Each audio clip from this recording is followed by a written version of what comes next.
fearless.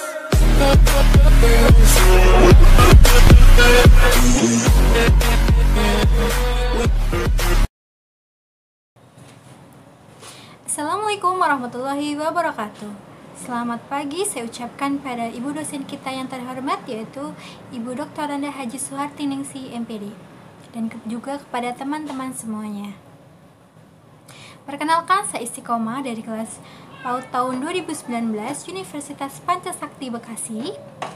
Di sini saya akan menjelaskan tentang pertemuan ke-1 hingga ke-7 dari mata kuliah kurikulum PAUD yang langsung dibimbing oleh Dr. Randa Haji Suharti Ningsih MPD.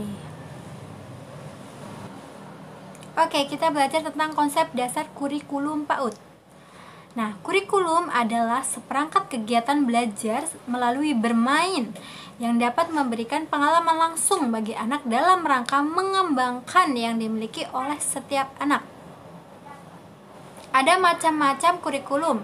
Yang pertama adalah parallel subject kurikulum, yang kedua ada core kurikulum, yang ketiga ada broad-based kurikulum, dan yang keempat ada integrated kurikulum. Ada fungsi kurikulum. Nah, fungsi kurikulum ini dibagi menjadi 7 oleh Hendert, Sutopo, dan Swemanto pada tahun 1986. Yang pertama ada fungsi kurikulum dalam rangka mencapai tujuan pendidikan.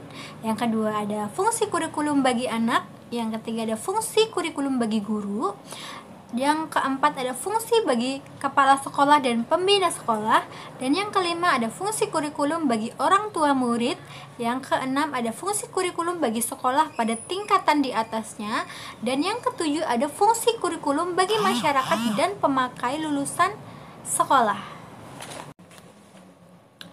Ruang lingkup kurikulum ada 2. Yang pertama adalah silabus, yang kedua perencanaan semester. Yang pertama kita harus mempelajari dokumen kurikulumnya. Terus kita bisa pilih tema yang dapat mempersatukan kompetensi-kompetensi tersebut untuk kelompok dalam satu semester. Nah, pilih temanya, terus ada prinsip pemilihan tema, ada langkah pemilihan tema, dan juga ada aspek-aspek. Nah, ada juga aspek-aspek perkembangan anak usia dini. Nah, kalau perkembangan berkenan dengan keseluruhan kepribadian si anak, karena kepribadian membentuk satu kesatuan yang terintegrasi. Jadi, secara umum dapat dibedakan beberapa aspek utama kepribadian anak, yaitu yang pertama adalah aspek intelektual atau kecerdasan atau kognitif, yang kedua ada sosial, yang ketiga ada emosional, yang keempat ada bahasa, dan yang kelima adalah keagamaan. Kurikulum tempat penitipan anak. Nah, model pendekatan pembelajaran sentra yang diterapkan di TPA ini yang pertama adalah ada sentra persiapan, yang kedua ada sentra bermain peran, yang ketiga ada sentra pembangunan, yang keempat ada sentra bahan alam, yang kelima ada sentra seni dan budaya, dan yang keenam adalah sentra imtek.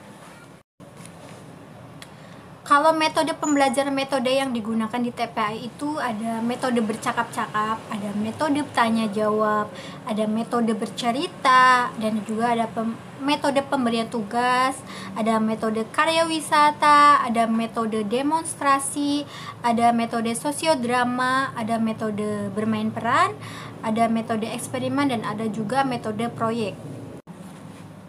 Teknik penilaian yang digunakan di TPA itu ada 3. Yang pertama adalah penilaian harian, penilaian bulanan, dan juga penilaian semester. Kurikulum kelompok bermain. Nah, kelompok bermain atau playgroup adalah pendidikan anak usia dini atau PAUD atau non formal. Nah, playgroup dapat diisi oleh anak-anak yang berusia 2-4 tahun. Kegiatan dilakukan di kelompok bermain atau playgroup lebih banyak pada kegiatan fisik seperti mewarnai hingga bermain di luar ruangan. Jadi kegiatan ini tuh harus dirancang melewati kurikulum yang jelas agar anak mendapat kesempatan bermain yang bervariasi dan cukup waktu sekaligus stimulasi pendidikan yang optimal sehingga semua potensi anak dapat dikembangkan dengan baik. Prinsip-prinsip pengembangan kurikulum. terdapat beberapa prinsip untuk dapat mengembangkan kurikulum PAUD. Yang pertama adalah kurikulum harus lebih luas, yaitu bersifat luas gitu ya. Jadi kurikulum dikembangkan atas dasar perkembangan secara bertahap melibatkan anak didik, orang tua, dan juga masyarakat. Nah, kurikulum ini mampu melayani kebutuhan individu anak. Kurikulum juga dapat mencukupi kebutuhan dan nilai masyarakat sesuai dengan standar kompetensi anak. Dapat memberikan layanan anak berkebutuhan khusus, menjalin hubungan dengan keluarga dan masyarakat, dan juga bisa memberi perhatian tentang kesehatan dan keselamatan anak. Mengembangkan prosedur pengelolaan lembaga, adanya pengelolaan sumber daya manusia, adanya penyediaan sarana dan prasarana, dan juga ada komponen kurikulum terbagi menjadi dua, diantaranya adalah peserta didik dan juga pendidik. Kurikulum Taman Kanak-kanak. Nah, sebagaimana tercantum pada UU nomor 20 tahun 2003 tentang Sidiknas, pendidikan anak usia dini adalah suatu upaya pembinaan yang ditujukan kepada anak sejak lahir sampai dengan usia 6 tahun, yang dilakukan melalui pemberian rangsangan pendidikan untuk membantu pertumbuhan dan perkembangan jasmani dan rohani agar anak memiliki kesiapan dalam memasuki pendidikan lebih lanjut. Nah, kurikulum pendidikan anak usia dini meliputi standar kompetensi anak usia dini, pengembangan kurikulum, dan juga penilaian. Observasi kurikulum PAUD. Observasi pada PAUD merupakan kegiatan yang dilakukan guru dalam mengamati anak didik guna memperoleh informasi mengenai berbagai aspek perkembangan dan kemajuan dari pembelajaran yang telah dilakukan dengan tujuan untuk mengambil keputusan sesuai kebutuhan masing-masing anak. Nah, proses observasi terdiri dari kegiatan observasi itu sendiri atau mengamati, pencatatan, dan juga penginterpretasian informasi yang ada.